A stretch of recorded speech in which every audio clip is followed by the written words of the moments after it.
धाटाव औद्योगिक परिसरातील एका कंपनीच्या गोडाऊनमध्ये मंगळवारी दुपारी अचानक आग लागली। वाढत्या उष्णतेमुळे गोडाऊनमध्ये ठेवलेल्या कच्च्या मालाने पेट घेतला। मात्र धाटाव औद्योगिक अग्निशमन दलाच्या तत्परतेमुळे आगीवर वेळेत नियंत्रण मिळवण्यात आले आणि मोठे नुकसान टळले। दुपारी ठीक 1:16 औद्योगिक परिसरातील एका कंपनीच्या गोडाऊनमधून धुराचे लोट आणि आगीच्या ज्वाला दिसू लागल्या।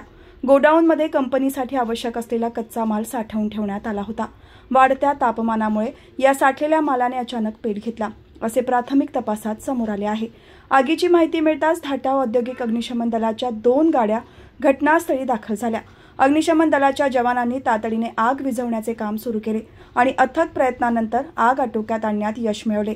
या आगीमुळे गोडाऊनमधील काही प्रमाणात कच्चा माल जळून खाक झाला असला तरी अग्निशमन दलाच्या जलद कार्यवाहीमुळे आग इतरत्र पसरण्यापासून रोखण्यात आली। त्यामुळे कंपनीचे मोठे आर्थिक नुकसान टळले आहे।